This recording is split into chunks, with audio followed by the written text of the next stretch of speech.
Hi everyone, my name's Lily and this is Small Talk. I just thought I would check in and give an update of how I am in quarantine personally, because I live in Barcelona, so I've been under lockdown for the last week. And then I wanted to sort of give some thoughts on the situation in the UK as an observer outside and also as a Brit, and kind of, set us up for the week and see what's going on. Sorry that I'm in my onesie. It's the first day I haven't got changed. And if you are returning here or you're a subscriber or you have watched my videos before, you will notice that I'm not in my most upbeat and kind of as usual. To be honest, my morale has taken a little bit of a hit, especially today, which is why I'm hibernating in the onesie, so excuse me. But anyway, I've been inside now for eight days, and it's not massively easy. Like, I started the week quite well.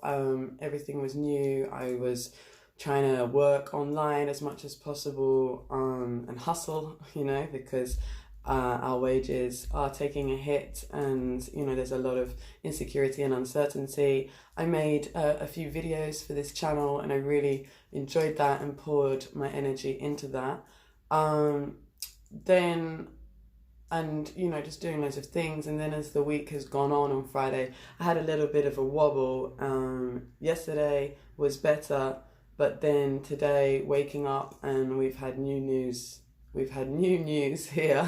Obviously the news is new, but we have had our original 15-day state of emergency extended for a further 15 days. And if I'm honest, when I did read that this morning, I just kind of burst into tears, because it's really hard when you're 7 or 8 days into something to find out that it's increasing by double, and you haven't even reached halfway. So it's like 3 weeks more, I guess, or more than that. I don't know, I'm not very good with time and numbers. And yeah, it did crush me a little bit, as I'm sure it has up and down the country. I understand what it's being done for, so I don't want to complain too much, but obviously, you live in a flat and you're in the same space all the time. And yeah, I don't know, I guess I really miss my family as well, because I live in another country, and I miss my friends, and I miss having hugs and cuddles, because you don't touch anybody. And I think I just felt like my mum was on the phone today telling me things I could do, and I'm like, I know, I have plenty of things I can do, but I wanna be outside. So, and also, it's my birthday in April. It's Aries season, and I'm gonna be 30, and I was really looking forward to it. And it's a really small thing, but I think that as well made me emotional. And just, yeah, it's difficult to sleep because you're not as tired, or maybe you're a bit wired.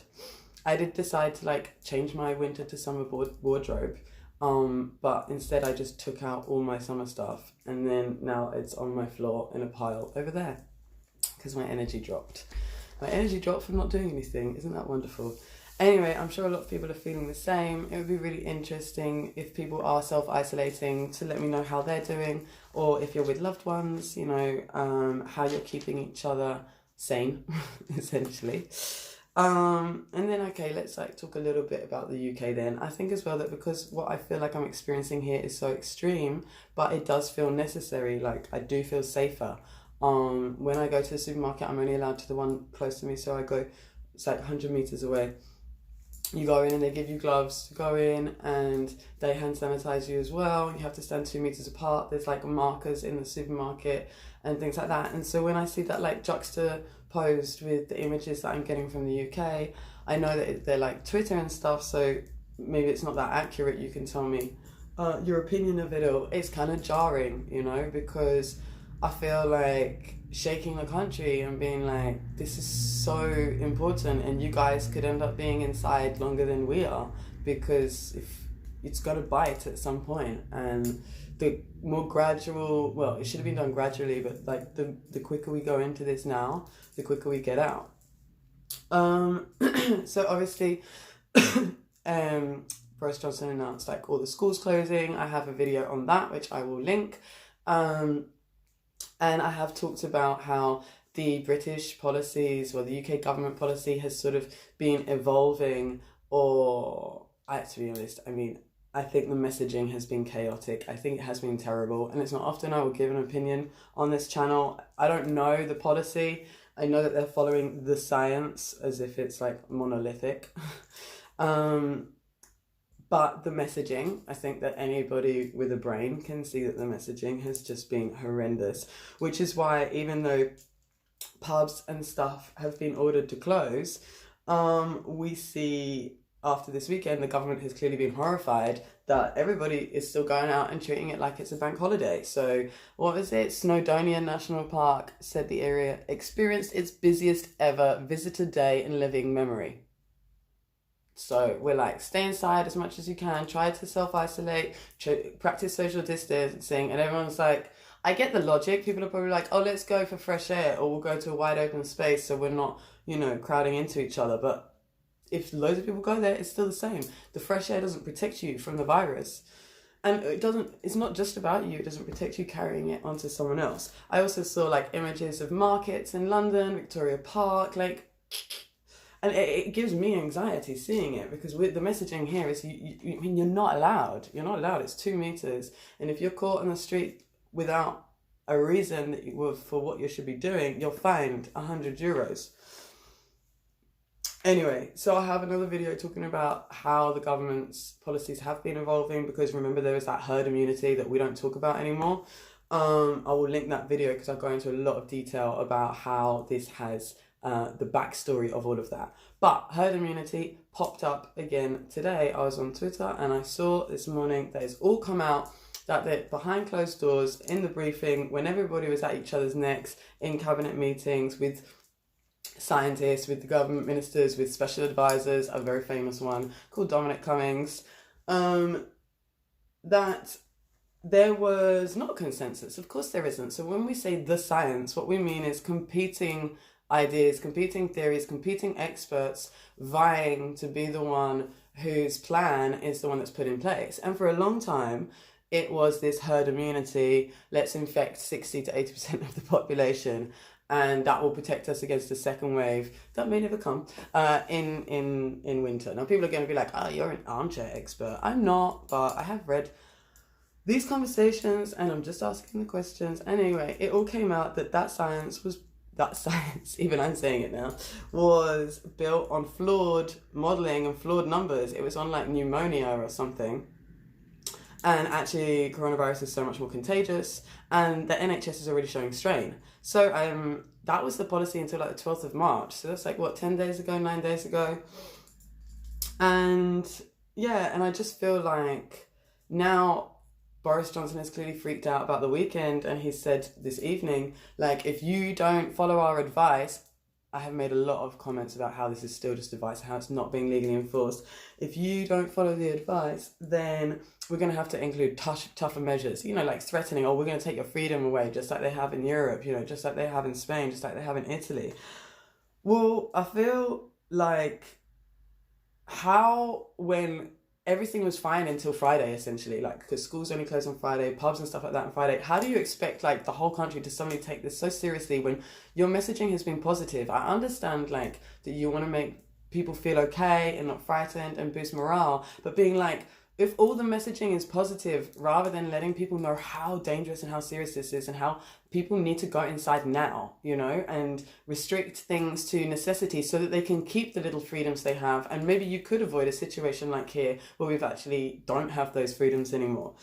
I also feel like there's a lot of division in the UK over this. I feel like this I saw a hashtag trending on Twitter called COVIDiots, and it really, I get it. I get we're going to try and shame people who are not following the advice, but actually this is led top down, and people are going to be like, oh, people don't have to be spoon fed from the government. You know, people know, they have the information. Well, actually, do you know what? In a national crisis where everybody needs to respond in the same way, and we need to like behaviorally change in an instant, it does come from the government. It does come from top down, and you know, I think that there has been mixed messaging there, and that people are not taking it seriously because it hasn't really been seen like this was increasing in the way that it was in Spain. They didn't think that. But the Spain curve of like cases and deaths, the UK is on the same one. You know, like it's very, very similar. If you look on like Google, sort of like any sort of graphs to do with coronavirus, like the curve and the death rate is steep. Like shit is gonna hit the fan, to like not put it in a bad way. Anyway, it does make me sad that there's so much division. Like, here we are, like, outing people, COVIDiots, people saying, oh, I'm still going to have my beer, I'm not going to do that, British Bulldog spirit, blah, blah, blah, blah, blah. And it's just like, I don't know, I don't want to make a contrast here as well and, like, celebrate Spain and be like, oh, it's so fantastic. But every single night at 8 p.m, all neighbours go to the balconies and they applaud the public health workers. Any sort of criticism that there is here is aimed at the government. You know, even though the government has locked everyone inside, people are angry that things weren't done sooner. They're holding their government to account. And I feel like at home, instead, people are turning on each other when actually questions need to be raised with the people who are responsible for taking care of us. I also feel like there's something about the British spirit that makes it very difficult. And I understand that, like, you know, we've got different political systems and, you know, we are the liberal island. So it's the home of the individual. You know, didn't Thatcher famously say, there's no such thing as society? Now, how can you start telling individuals to start believing in a society and protect it when they've been told all the time, like, you know, a British man's castle sort of thing, you know, like, I do feel like the national psyche is not as kind of, it's not as easy for it to get on board with something like that. Whereas I live in the south of Europe, which is like more Republican traditions. I can do another video talking about the difference between liberal traditions and Republican traditions in democracy, if you want. No, Lily, boring. Anyway, I also, so there was just this Dominic Cummings came up today. So I'm losing my train of thought because I don't feel very well. I mean, I feel well like health, but I don't feel very well in my head. So Dominic Cummings has been quoted as saying in those initial briefings when it was all the fight about what science was going to be accepted and what policy we're going to follow, and they accepted herd immunity. And apparently he was quoted as saying that herd immunity was the plan, protect the economy, and if some pensioners have to die or some old people have to die, so be it.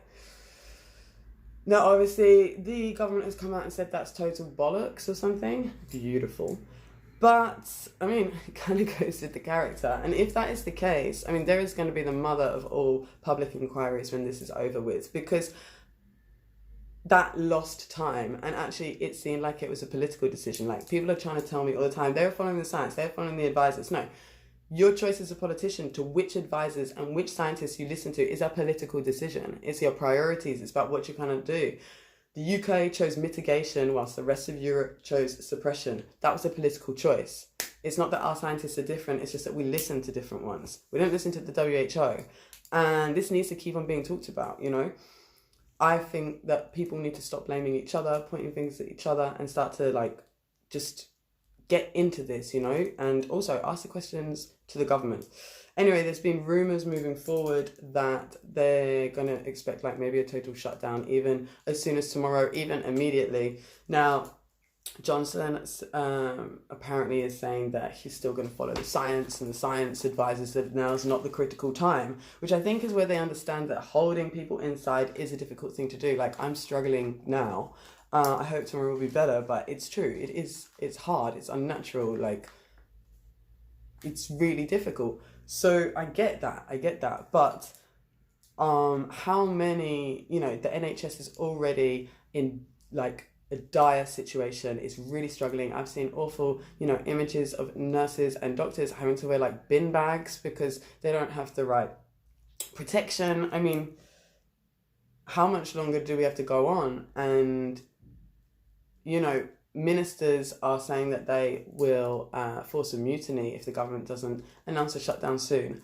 Also, interestingly, Nicola Sturgeon is united with the government, of course, even though they're not besties, you know, Boris and Nicola, they're not besties, but they are united about this because this is a time of national crisis, national unity. But she interestingly said you should see this advice as non-optional. She says you should see it as rules. And for me, I feel like that came about as being her way of saying like it kind of should be. But she's not going to like trip up the Prime Minister publicly in a situation like that. In a situation like we're in right now. I just also want to say that the government's messaging now seems to be like, if people don't follow our advice, we will enforce strict measures. And I would just like to say to people, be vigilant with that, because what they're trying to do, I'm going to use that term like gaslighting. They're essentially gaslighting the country and making the country feel like it's their fault that now they're going to have to be sent inside, when actually it's mixed messaging from the government. It's a delayed response. It was pursuing a false policy of mitigation and herd immunity in the first weeks. It was not preparing for this in February and January, as soon as we know. And actually it's not the public's fault, and it doesn't make people feel good. And I just think it's not nice, but I think that's what they're setting up to do. You know, if you don't behave, you're going to be sent inside. No, you know what? That's your responsibility as a responsible government to decide when we need to go inside and make it the right time. And to have done if it was going to be a gradual shift of policies, this has just been a mess. The messaging has just been a mess. Anyway, I'm sorry if this is a little scattered. I am going to go to sleep at some point. Watch some trash TV maybe. I haven't actually watched anything, so maybe I'll do that. Thank you so much for listening and watching and spending time with me today. I miss you, whoever you are. And if you like this, please give me a like, and also please give me a subscribe if this is your first time here, or if you've returned and you haven't subscribed yet. My goal is to reach 300 subscribers by the end of quarantine, because that would just be a nice thing to do. So thank you very much. Stay safe, and please just, you know, self-isolate and social distance. Well, social distance not as much as possible. You must just social distance and self-isolate as much as possible. Try to go for essentials, and don't bulk buy and hoard. I've seen awful images of NHS nurses and doctors trying to go to the supermarket after their shifts and crying because they can't buy food for their own families and stuff. So just think, you know, everybody needs and everybody's suffering. So spread it around. Right. Thank you. Good night. Have a lovely Sunday evening. And if you're watching this tomorrow morning, have a lovely Monday morning.